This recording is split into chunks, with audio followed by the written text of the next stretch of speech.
Hello students, good morning all of you. आज के इस सेशन में हम बात करेंगे जेई मेंस 2017 टू 23 तक का केमिस्ट्री के पेपर का एनालिसिस। मतलब कि पिछले 7 सालों में केमिस्ट्री के पेपर में किस तरीके से क्वेश्चंस पूछे गए थे, इसकी बात करेंगे। एंड देन एनटीए के अकॉर्डिंग जो हमारा सिलेबस में चेंज हुआ है, सिलेबस जो रिड्यूस हुआ है, कितना इम्पैक्ट पड़ेगा हमारे आने वाले 2024 जेई मेंस के पेपर में, उसकी भी हम बात करेंगे कि कौन कौन से चैप्टर्स हमारे डिलीट हो चुके हैं और उससे कितना हमारे पेपर में चेंजेस आना है। और अब तक 2023 तक जो कि हमारा फुल सिलेबस था, वहाँ तक हमारे पेपर का पैटर्न कैसा चलता आ रहा है, उसकी हम यहाँ पे आज के इस सेशन में बात करने वाले हैं। चलिए स्टार्ट करते हैं। सबसे पहले केमिस्ट्री के अंदर हम क्लास वाइज डिस्ट्रीब्यूशन की बात करें कि class 11th and class 12th का क्या डिस्ट्रीब्यूशन रहा है। तो क्लास 11 से 45% क्वेश्चंस पूछे गए हैं इन 7 साल के पेपर्स में, एंड क्लास 12 से 55% वेटेज रहा है। मतलब ये कि इतने साल के पेपर्स को देखते हुए ये देखा गया कि क्लास 12 का वेटेज ज़्यादा रहा है 11th के कंपैरिजन में। नेक्स्ट बात करते हैं यहाँ पे लेवल वाइज डिस्ट्रीब्यूशन की, मतलब डिफ़िकल्टी लेवल कि पेपर का लेवल कैसा रहा था। इजी, मॉडरेट एंड डिफ़िकल्ट में केमिस्ट्री का पेपर का किस लेवल पर पेपर रहा है।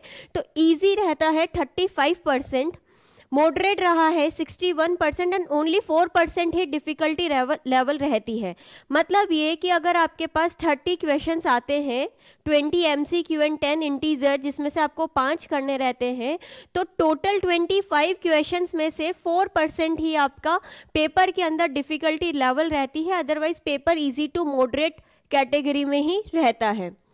नेक्स्ट मूव करते हैं कि हमारे पास इनऑर्गेनिक, ऑर्गेनिक एंड फिजिकल के डिस्ट्रीब्यूशन में अगर हम बात करें कि इनका डिस्ट्रीब्यूशन कैसा है, तो फिजिकल अप्रॉक्स 37% फिजिकल पूछी जाती है, 38% ऑर्गेनिक एंड 25% इनऑर्गेनिक से वेटेज रहा था इन सालों में। चलिए बात करते हैं आगे कि अभी तक जो 7 साल के पेपर्स देखे हैं, इन 7 साल के इतने सारे पेपर्स में कॉम्बिनेशन कैसे बैठा है। मतलब मोस्ट फ्रीक्वेंट कॉम्बिनेशन कि इस पेपर में 14 क्वेश्चन 11 से थे, 16 12 से थे, या 15 का क्या रेशो रहा है, उनकी बात करें तो एक हमने 3 कॉम्बिनेशन बनाए हैं, जिसमें फर्स्ट कॉम्बिनेशन में ऐसा मैक्सिमम पेपर में देखा गया कि 15 क्वेश्चन 11 से 15 क्वेश्चन ही 12 से पूछे गए। मतलब दोनों का 50-50% वेटेज रहा है। सेकेंड कॉम्बिनेशन में हमने ये देखा कि 16 नंबर ऑफ क्वेश्चंस क्लास 11 से पूछा है एंड 14 क्वेश्चन क्लास 12 से पूछा है। मतलब कुछ कॉम्बिनेशन में थोड़ा सा 11 ज़्यादा है, या फिर हम ये बोले अप्रॉक्स इक्वल है। एंड एक और कॉम्बिनेशन में ये देखा गया कि क्लास 11 से 13 क्वेश्चन एंड क्लास 12 से 17 क्वेश्चन, मतलब 12th का वेटेज ज़्यादा है। तो अभी तक के मोस्ट फ्रीक्वेंट जो हमारे पास कॉम्बिनेशन बने हैं वो ये 3 कॉम्बिनेशन है कि लगभग 40-60, 50-50 ये आपके पास में कॉम्बिनेशन देखने को मिलता है कि 50% 11th है तो 50% ही 12th है, या 40% आपके पास 40-45% 11th है तो 60-65% आपके पास में 12th है। चलिए नेक्स्ट मूव करते हैं क्वेश्चन वाइज डिस्ट्रीब्यूशन पे कि जो हमारे पास क्वेश्चंस पूछे जाते हैं तो उन्हें हमने कैटेगराइज किया इस बेसिस पे कि थ्योरी बेस्ड आपको कितने पूछे जाते हैं, application based and multiple concept कितने पूछे जाते हैं। थ्योरी बेस्ड से मतलब है कि डायरेक्ट आपको स्टेटमेंट बेस्ड, जो कि एनसीईआरटी से डायरेक्ट पुट किया हुआ क्वेश्चन पूछा है कि एनसीईआरटी से सीधी स्टेटमेंट दे दिया, करेक्ट है या इनकरेक्ट है, डायरेक्ट आपको थ्योरी पता है, आप कर सकते हैं। 27% थ्योरी बेस्ड क्वेश्चन पूछे जाते हैं। एप्लीकेशन बेस्ड की बात करें तो डायरेक्ट फॉर्मूला लगाया आपने, थोड़ी बहुत कैलकुलेशन करनी है, उसमें फॉर्मूला लगा करके आंसर निकालना है, या फिर कोई ऑर्गेनिक की रिएक्शन दी हुई है, थोड़ा आपको ऑर्गेनिक की रिएक्शन को सॉल्व करना है एंड देन आपको आंसर बताना है। जैसे इनऑर्गेनिक के अंदर डी एंड एफ ब्लॉक की कोई रिएक्शन आ जाए, या फिर कोऑर्डिनेशन कंपाउंड से कोई क्वेश्चन पूछ ले वीबीटी पे, सीएफटी पर, तो आपको एप्लीकेशन बेस्ड क्वेश्चंस की बात करें तो 67% आपके पास में एप्लीकेशन बेस्ड आता है। तो theory based and application based दोनों मिलाकर के जो पेपर बनता है वो आपका easy to moderate difficulty level पर जाता है। लेकिन वही मल्टीपल कॉन्सेप्ट की बात करें तो मल्टीपल कॉन्सेप्ट 6%, इट मीन्स इसके अंदर इस टाइप के क्वेश्चंस पूछे जाते हैं जो कि आपकी ऑर्गेनिक केमिस्ट्री में स्टेप वाइज रिएक्शन कुछ दे दिया, ए क्या बना, ए में फिर हमने ये डाला, बी क्या बना, फाइनल प्रोडक्ट क्या बनेगा। तो जो मल्टीपल स्टेप आपको रिएक्शंस पूछी जाती है, इस टाइप के जो क्वेश्चंस पूछे जाते हैं, या फिर हम आयनिक इक्विलिब्रियम की बात करें कि जिसमें कुछ 2 कॉन्सेप्ट लग रहे हो, या किसी और में 2 कॉन्सेप्ट 3 कॉन्सेप्ट लग करके आपके क्वेश्चंस बन रहे हो, तो मल्टीपल कॉन्सेप्ट के क्वेश्चंस, जैसे कोई किसी स्टोइशियोमेट्रिक कंपाउंड के अंदर पी ब्लॉक की कोई रिएक्शन दे दी कि पी ब्लॉक की ये रिएक्शन है, इससे आपको स्टोइशियोमेट्रिक रिएक्शन को सॉल्व करना है, तो वहाँ आपको पी ब्लॉक भी यूज आ रहा है और आपको मोल कॉन्सेप्ट भी यूज आ रहा है। तो मल्टीपल कॉन्सेप्ट टाइप के जो क्वेश्चन है वो 6% पूछे जाते हैं, और ये ही ऐसे सवाल है जो कि आपको डिफिकल्टी लेवल पर ले जाएगा। मतलब मल्टीपल कॉन्सेप्ट वाले क्वेश्चन में ही आपको डिफिकल्टी लेवल देखने को मिलती है, otherwise theory based and application based अभी तक में इजी टू मॉडरेट लेवल पर ही पूछे गए हैं। नाउ नेक्स्ट मूव करते हैं अब हम क्लास वाइज डिस्ट्रीब्यूशन की, कि क्लास 11th में कितने चैप्टर से कितना % वेटेज रहा है। तो यहाँ पे बात की जाए क्लास 11th की, तो सबसे पहले क्लास 11th में some basic concept of chemistry 4%, some basic concept of chemistry से 4% सवाल पूछे जाते हैं। स्ट्रक्चर ऑफ एटम से 3%, केमिकल बॉन्डिंग, मॉलिक्यूलर स्ट्रक्चर 4%, जिसमें सबसे ज़्यादा इंपॉर्टेंट है केमिकल बॉन्डिंग के अंदर वीबीटी, हाइब्रिडाइजेशन, एमओटी, बहुत ज़्यादा फ्रीक्वेंटली इन पे सवाल पूछे ही जाते हैं। स्ट्रक्चर ऑफ एटम के अंदर बोर्स थ्योरी बहुत फेवरेट क्वेश्चन है एनटीए का। बोर्स थ्योरी में रेडियस हो गया, वेलोसिटी हो गया, एनर्जी हो गया, या फिर क्वांटम नंबर, इन पर क्वेश्चंस पूछे जाते हैं। स्टेट्स ऑफ मैटर अभी तक तो आता था, 2% क्वेश्चन यहाँ से पूछे जाते हैं। थर्मोडायनेमिक्स 3%, जिसके अंदर first law of thermodynamics important है। इसके अलावा थर्मोकेमिस्ट्री में हैस लॉ लगा करके किसी भी रिएक्शन को सॉल्व करना, वहाँ से भी आपको क्वेश्चन पूछता है। इक्विलिब्रियम 4%, यहाँ पे इक्विलिब्रियम में chemical equilibrium and ionic equilibrium, ionic equilibrium में लास्ट ईयर क्वेश्चंस पूछे गए थे, उसके पहले फ्रीक्वेंसी कम थी आयोनिक इक्विलिब्रियम से क्वेश्चंस पूछे जाने की, लेकिन लास्ट ईयर बिल्कुल आयोनिक से सवाल आए थे, और केमिकल इक्विलिब्रियम से बिल्कुल पूछे जाते हैं। एक ईजी चैप्टर रहता है आयोनिक के कंपैरिजन में। नेक्स्ट हाइड्रोजन, अब ये डिलीटेड चैप्टर है, बट पहले तक इसमें से 2% क्वेश्चंस पूछे गए थे। एस ब्लॉक से 3%, पी ब्लॉक क्लास 11th में पी ब्लॉक 2 ग्रुप, आपका group 13th and 14th, boron family and carbon family से 1% क्वेश्चंस पूछे गए हैं। Organic chemistry some basic principle and technique से 4%, जिसके अंदर आपके पास आईयूपीएसी, आइसोमेरिज्म, जिसमें ज्योमेट्रिकल, ऑप्टिकल, स्ट्रक्चरल पूरा isomerism, GOC general organic chemistry जिसमें इलेक्ट्रॉनिक्स इफेक्ट्स आ गए हैं वहाँ से, या पीछे जाए तो qualitative analysis and quantitative analysis से भी बिल्कुल पूछे जाते हैं। हाइड्रोकार्बन 4%, जिसके अंदर alkane, alkene, alkynes, aromatic hydrocarbon, aromaticity बहुत इंपॉर्टेंट है। आपको कुछ कंपाउंड्स दे दिए जाते हैं, इनमें से कितने एरोमेटिक है, कितने नॉन एरोमेटिक है, एंटी एरोमेटिक है, इंटीजर बेस्ड क्वेश्चंस में पूछे जाते हैं। इन्वायरमेंटल केमिस्ट्री अभी तक आता था, 2% क्वेश्चंस पूछते हैं। प्रैक्टिकल केमिस्ट्री से 1%, प्रैक्टिकल से भी आपको, जो कि डायरेक्ट लैब मैनुअल से आपको पढ़ना रहता है, वहां से भी आपको क्वेश्चंस पूछे जाते हैं। तो ये है आपका क्लास 11th का डिस्ट्रीब्यूशन, कि क्लास 11th में अब तक के पेपर्स में कितना कितना वेटेज रहा है किस किस चैप्टर का। नाउ मूव करते हैं क्लास 12th पर, कि क्लास 12th में चैप्टर वाइज डिस्ट्रीब्यूशन की बात करें कि अभी तक 7 साल के पेपर में क्या देखा गया। तो सॉल्यूशन चैप्टर से 4% आपको सॉल्यूशन चैप्टर से पूछता है। इलेक्ट्रोकेमिस्ट्री से 3%, केमिकल काइनेटिक्स से 4%। केमिकल काइनेटिक्स में इंपॉर्टेंट है ऑर्डर, बिल्कुल ऑर्डर पर आपको यहाँ पे क्वेश्चन पूछा ही जाता है। ऑर्डर एक बहुत इंपॉर्टेंट टॉपिक है, जिसमें आपको ऑर्डर के साथ साथ हाफ लाइफ पूछ लेगा कि हाफ लाइफ क्या होगा, या आर्हेनियस इक्वेशन पे भी सवाल आ जाते हैं। डी एंड एफ ब्लॉक से 4% क्वेश्चंस पूछे जाते हैं, जिसमें कि आपको पीछे जो आपको KMnO4 K2Cr2O7 की रिएक्शंस दी हुई है वहां से पूछ लिया जाता है। कोऑर्डिनेशन कंपाउंड 6%, कोऑर्डिनेशन कंपाउंड में फेवरेट क्वेश्चन है एग्जामिनर का, मैग्नेटिक मोमेंट कैलकुलेट करना कि आपको कॉम्प्लेक्स दे दिया जाए और पूछ लिया इनमें से कौन डायमैग्नेटिक है, कौन पैरामैग्नेटिक है, या फिर मैग्नेटिक मोमेंट की वैल्यू गिवन है, कौन से कंपाउंड के मैग्नेटिक मोमेंट की वैल्यू इतनी आएगी। तो मैग्नेटिक मोमेंट एक बहुत इंपॉर्टेंट टॉपिक है कोऑर्डिनेशन कंपाउंड से। इसके अलावा वीबीटी से पूछ लिया स्ट्रक्चर, ज्योमेट्री, या फिर सीएफटी से डेल्टा ओ CFSE वैल्यू पूछ ली, कैलकुलेशन। इसके अलावा हेलो एल्केन्स, हेलो एरीन से 3%, अल्कोहल, फिनॉल, ईथर से 6%, एल्डिहाइड, कीटोन, कार्बोक्सिलिक एसिड से 6% एंड अमाइन से 5%। ये ऑर्गेनिक के वो चैप्टर्स है जहां पे आपको रिएक्शन बेस्ड क्वेश्चन पूछता है कि आपको मल्टीपल कॉन्सेप्ट वाले क्वेश्चंस इनसे बन सकते हैं, जहां पे आपको ए से बी बन रहा है, बी से सी बन रहा है, स्टेप वाइज रिएक्शन हो रही है, किससे क्या बनेगा, name reaction, Cannizzaro, aldol condensation, Hofmann bromamide degradation, ये बिल्कुल यहाँ से सवाल पूछे जाते हैं और एग्जाम में आते ही आते हैं। बायोमोलिक्यूल्स 4%, बायोमोलिक्यूल्स कार्बोहाइड्रेट्स पूछ लिया, डाइसैकेराइड्स, पॉलीसैकेराइड्स के अंदर कुछ पूछ लिया, अमीनो एसिड्स में पूछ लिया जाए, या फिर आरएनए डीएनए से भी आपको बायोमोलिक्यूल्स में क्वेश्चन पूछ सकता है।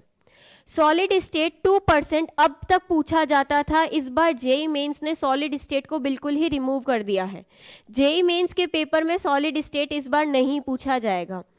सरफेस केमिस्ट्री से 3%, ये दोनों ही चैप्टर इस बार जेई मेंस के पेपर से रिमूव्ड है। नेक्स्ट बात करें principle and process of isolation of elements metallurgy की, तो मेटलर्जी से 4% क्वेश्चंस पूछे जाते थे, पॉलीमर से 2%, केमिस्ट्री इन एवरीडे लाइफ से 5%। ये सारे चैप्टर्स इस बार के डिलीटेड चैप्टर हैं। ये इस बार जेई मेंस नहीं पूछ रहा है, लेकिन एडवांस के पेपर में ये सारे चैप्टर्स है, तो एडवांस के अंदर आपको तैयारी करनी ही है, बट मेंस के लिए आप अभी के लिए आप इनको स्किप कर सकते हैं। एंड पी ब्लॉक क्लास 12 की बात करें तो 4% से पी ब्लॉक से क्वेश्चंस पूछे गए हैं। तो ये सारा तो था आपका अभी तक का डिस्ट्रीब्यूशन की 2023 तक, जब हमारे पास सारे चैप्टर्स थे तभी इनका डिस्ट्रीब्यूशन कैसा रहा था, ये अभी तक के डिस्ट्रीब्यूशन की बात है। अब बात करते हैं कि कौन कौन से चैप्टर्स आपके इम्पॉर्टेंट है अभी के लिए 2024 के लिए, कि फिजिकल के अंदर, ऑर्गेनिक के अंदर, इनऑर्गेनिक के अंदर चैप्टर्स में कौन से सब टॉपिक्स ऐसे हैं जो कि आपको पढ़ के जाने चाहिए। तो उन सब टॉपिक्स की बात करते हैं हम यहाँ पे। सबसे पहले फिजिकल की बात करें, फिजिकल के अंदर first chapter some basic concept. Some basic concept में बिल्कुल इंपॉर्टेंट है स्टोइशियोमेट्रिक केमिस्ट्री, कि आपको कोई क्वेश्चन दे दिया जाए और उसके अंदर आपको ऐसे दे दिया जाए कि इससे ये बन रहा है, कितने मोल बनेंगे, कितना वॉल्यूम, यानी कि स्टोइशियोमेट्री बेस्ड आपको कैलकुलेशन बेस्ड क्वेश्चन बिल्कुल पूछा जाता है। इसके अलावा एम्पेरिकल फॉर्मूले पर भी क्वेश्चन पूछता है, मॉलिक्यूलर फॉर्मूला, एम्पेरिकल फॉर्मूला में क्या रिलेशन है, इस पे भी आपको सवाल पूछे जाते हैं। नेक्स्ट बात करें स्ट्रक्चर ऑफ एटम या एटॉमिक स्ट्रक्चर की। फेवरेट क्वेश्चन अभी आपको बताया ही था बोर्स थ्योरी पर, जिसमें रेडियस, वेलोसिटी, एनर्जी के ऊपर क्वेश्चन पूछता है। और उसके अलावा क्वांटम नंबर का कौन सा सेट गलत है, कौन सा सही है, या फिर कुछ बात करें तो इलेक्ट्रॉनिक कॉन्फ़िगरेशन पर भी पूछ लिया जाता है। तो ये आपके स्ट्रक्चर ऑफ एटम के अंदर के इंपॉर्टेंट चैप्टर टॉपिक्स हो गए हैं। नेक्स्ट बात करते हैं chemical bonding and molecular structure. यहाँ पे आपको VSEPR theory, VSEPR theory, VBT पर क्वेश्चन पूछता है। हाइब्रिडाइजेशन, ज्योमेट्री, यहाँ से सवाल आता ही आता है जेई मेंस के अंदर। इसके अलावा MOT बहुत इंपॉर्टेंट टॉपिक है। MOT से आपको क्वेश्चन पूछा जाता है कि MOT कोई आपको बाईमॉलिक्यूलर स्ट्रक्चर दे दिया, उसके अंदर पूछ लिया कि इसका मैग्नेटिक मोमेंट कितना होगा, या फिर इसकी इलेक्ट्रॉनिक कॉन्फ़िगरेशन कितनी होगी MOT के अकॉर्डिंग, तो मॉलिक्यूलर ऑर्बिटल थ्योरी भी आपको पूछता है।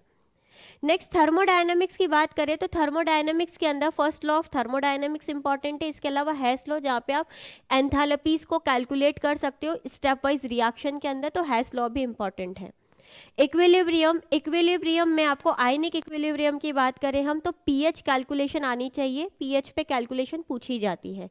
सॉल्यूशन चैप्टर में मोलारिटी हो गया, colligative property, osmotic pressure, boiling point, elevation in boiling point, इन सब पे कॉलिगेटिव प्रॉपर्टीज पे क्वेश्चन पूछता है। केमिकल काइनेटिक्स में ऑर्डर एंड आर्हेनियस इक्वेशन बिल्कुल पढ़ के जाए, बहुत इंपॉर्टेंट टॉपिक है, यहाँ से डायरेक्ट फॉर्मूला बेस्ड आपको क्वेश्चन पूछ लिया जाता है। एंड इलेक्ट्रोकेमिस्ट्री के अंदर इलेक्ट्रोलिसिस हो गया, फैराडेज लॉ हो गया है। इसके अलावा वेरिएशन क्या आता है कंडक्टिविटी में और कंडक्टेंस के अंदर कॉन्सेंट्रेशन के ऊपर, तो ये सारा आपको पूछा जाता है यहाँ पे। तो ये आपका फिजिकल के अंदर कौन से टॉपिक्स इंपॉर्टेंट है उसकी बात करी है। नेक्स्ट बात करते हैं अब कि इनऑर्गेनिक में कौन कौन से चैप्टर्स में कौन कौन से टॉपिक्स इंपॉर्टेंट है। तो सबसे फर्स्ट पीरियोडिक क्लासिफिकेशन, जहाँ पे आपको ionic radius and ionisation enthalpy, ये सबसे ज़्यादा इंपॉर्टेंट है बोरोन फैमिली के लिए। बोरोन फैमिली का, क्योंकि यहाँ पे सिमिलर ऑर्डर नहीं रहता है जैसा कि दूसरों का सभी का आता है, यहाँ पे थोड़ा सा ऑर्डर में वेरिएशन है, इसीलिए बोरोन फैमिली से साइज और आयनाइजेशन एंथैल्पी पे बहुत बार प्रीवियस ईयर में क्वेश्चन पूछा गया है, वापस चांसेस है पूछने का, तो इसको अच्छे से देख के जाए। इसके अलावा एस ब्लॉक से बात करें तो फिजिकल प्रॉपर्टी, साइज पूछ लिया, आयनाइजेशन एंथैल्पी पूछ लिया, इलेक्ट्रोनेगेटिविटी पूछ लिया, या फिर हाइड्रेशन एंथैल्पी पूछ लिया, तो फिजिकल प्रॉपर्टीज देखनी है। डी एंड एफ ब्लॉक के अंदर मैग्नेटिक मूवमेंट देखना है, मैग्नेटिक प्रॉपर्टीज देखनी है, कैसे कॉम्प्लेक्स कंपाउंड का फॉर्मेशन होता है, ऑक्साइड्स एंड ऑक्सो एनाइंस कैसे बनते हैं, इन सभी के बारे में हमें यहाँ पे बात करनी है। एंड लास्ट कोऑर्डिनेशन कंपाउंड के अंदर VBT, CFT, Werner's theory, primary valency, secondary valency, इन सभी की बात करनी है। इसके अलावा geometrical isomerism, oxidation number, magnetic movement, ये सारी चीज़ें इंपॉर्टेंट है जो कि पूछी जाती है कोऑर्डिनेशन कंपाउंड से। तो ये आपका इनऑर्गेनिक केमिस्ट्री के अंदर इंपॉर्टेंट चैप्टर्स हो गए हैं और सब टॉपिक्स हो गए कि इस चैप्टर के अंदर एटलीस्ट हम लोग ये तो देख जाएं कि इनसे जो क्वेश्चंस पूछेंगे वो हम लोगों को गलत नहीं करने हैं। नेक्स्ट बात करते हैं ऑर्गेनिक की, कि ऑर्गेनिक के अंदर कौन कौन से चैप्टर्स इंपॉर्टेंट है। तो फर्स्ट बेसिक कॉन्सेप्ट की बात करें, बेसिक प्रिंसिपल की बात करें तो electronics effect, inductive effect, mesomeric, hyper conjugation, यहाँ से डायरेक्ट सवाल पूछ लिया जाता है कि कार्बोकेटाइन की स्टेबिलिटी बताइए, कार्बन आयन का stability, acidic strength, basic strength पे क्वेश्चन पूछ लिया जाए, या एरोमेटिसिटी की बात करें वहाँ से क्वेश्चन पूछ ले, तो ये बिल्कुल पूछे जाते हैं, इन्हें अच्छे से देख के जाना है। इसके अलावा जब आप पीछे मूव करोगे तो क्वालिटेटिव एंड क्वांटिटेटिव एनालिसिस, जहाँ पे कुछ टेस्ट दिए हुए हैं, नाइट्रोजन का टेस्ट, सल्फर का टेस्ट, हैलोजन टेस्ट, ये सारे टेस्ट पूछता है, तो वो टेस्ट आपको देखने हैं।